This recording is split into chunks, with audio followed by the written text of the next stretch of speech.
Hi friends, welcome to Athira smart kitchen. இன்றைக்கி நம்ம கிச்சனில் என்ன ரெசிபி பார்க்க போகிறோன்னா, சூப்பரான முட்டை வச்சு ஒரு கிரேவி எப்படி செய்கிறதுன்னு பார்க்கலாம் வாங்க. ஃபஸ்ட்டு நம்ம இங்கே ஒரு மசாலா அரைச்சிக்கலாம்.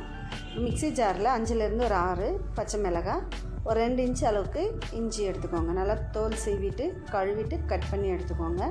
ஒரு 20லேருந்து 25 பல் பூண்டு, கட் பண்ண 2 தக்காளி, கொஞ்சமாக புதினா, கொஞ்சம் கொத்தமல்லி சேர்த்துக்கோங்க.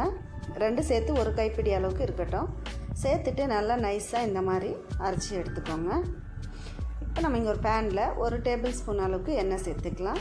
எண்ணெய் காயக்கூடாதுங்க. அதுக்குள்ளவே நீங்கள் 1/4 டீஸ்பூன் அளவுக்கு மஞ்சள் தூள், 1 டீஸ்பூன் அளவுக்கு மிளகாய்த்தூள், தனி மிளகாய்த்தூள் சேர்த்துக்கோங்க. 1/2 டீஸ்பூன் அளவுக்கு உப்பு சேர்த்துக்கோங்க. சேர்த்துட்டு வேக வச்ச முட்டையை இந்த மாதிரி கோடு போட்டு சேர்த்துக்கோங்க. லேசாக கத்தி வச்சு 2லேருந்து ஒரு 3 கீரல் மாதிரி போட்டுக்கோங்க. அப்போ நமக்கு முட்டை வெடிக்காமல் இருக்கும். ப்ளஸ் உள்ளெல்லாம் நமக்கு உப்பு காரம்லாம் நல்லா பிடிச்சி வரும். இது நல்லா எல்லாத்தையும் ஒரு நல்லா பெரட்டி விட்டுக்கோங்க. மசாலா எல்லாம் முட்டைக்கு நல்லா சேரணும். ஒரு 2 நிமிஷம் போல் ஸ்லோ ஃப்ளேமில் நல்லா இதை எண்ணெயில் வதங்கட்டும். முட்டை ஒரு 2 நிமிஷம் கழித்து இதை எல்லாத்தையும் நம்ம ஒரு பிளேட்டுக்கு மாற்றிக்கலாம். இப்போ இதே பேனில் ஒரு 3 டேபிள் ஸ்பூன் அளவுக்கு எண்ணெய் சேர்த்துக்கலாம்.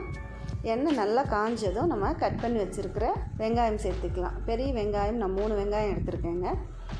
இது நல்லா பொன்னிறம் ஆகிற வரைக்கும் இதை வதக்கிக்கோங்க.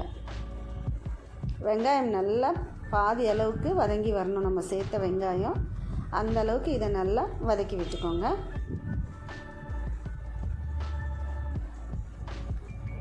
நம்ம வெங்காயத்தை எந்த அளவுக்கு வதக்குறோமோ அந்த அளவுக்கு கிரேவி நல்லா டேஸ்ட்டாக சூப்பராக இருக்குங்க. இப்போ நம்ம இதில் அரைச்சி வச்ச மசாலாவை சேர்த்துக்கோங்க. மசாலா சேர்த்துட்டு அடுப்பை நீங்கள் மீடியம் ஃப்ளேமுக்கு மாற்றிக்கோங்க.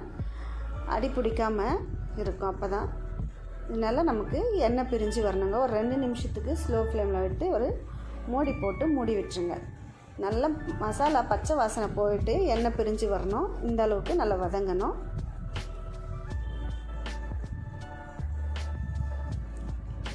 இப்போ நம்ம இதில் 1 டீஸ்பூன் அளவுக்கு மிளகாய்த்தூள், 1/4 டீஸ்பூன் அளவுக்கு மஞ்சள் தூள், கொஞ்சமாக தேவைக்கேற்ப உப்பு சேர்த்துக்கோங்க. தனியாத்தூள் 1/2 டேபிள் ஸ்பூன் அளவுக்கு சேர்த்துருக்கேன். நம்ம ஏற்கனவே பச்சை மிளகாய் சேர்த்துருக்கோம். முட்டை வதக்கும் போதும் காரம் சேர்த்துருக்கோங்க. அதனால் நீங்கள் காரம் பார்த்து சேர்த்துக்கோங்க. சேர்த்துட்டு நல்லா கலந்து விட்டு இப்போ 1 கப் அளவுக்கு நான் தண்ணி சேர்த்துக்கிறேங்க. இது ரொம்ப கிரேவியாக இருக்காது, ஒரு செமி கிரேவியாக இருக்கும் நமக்கு. இப்போ தான் நம்ம சப்பாத்தி பூரியோட வெரைட்டி ரைஸ் சைட் டிஷ்ஷாகவும் நம்ம இதை யூஸ் பண்ணிக்கலாங்க. ரொம்ப சூப்பராக இருக்கும். செய்கிறது சட்டன்னு கொஞ்சம் நேரத்தில் செஞ்சிடலாம் இந்த கிரேவியை. இப்போ எல்லாம் சேர்த்துட்டு நம்ம ஒரு மூடி போட்டு மூடி விட்டுருங்க. நல்லா இது கொதித்து எண்ணெய் பிரிஞ்சு வரணுங்க. அவ்வளோ நேரம் இதை நீங்கள் வேக வச்சுக்கோங்க. இப்போ பாருங்கள், மசாலா நல்லா வெந்து எண்ணெய் பிரிஞ்சு வருது. கிரேவி நல்லா இந்த அளவுக்கு திக்னஸாக இருக்குது பாருங்கள். இப்போ நீங்கள் உப்பு காரம்லாம் செக் பண்ணிக்கோங்க. செக் பண்ணிவிட்டு நம்ம இதில் முட்டையை சேர்த்துக்கலாம்.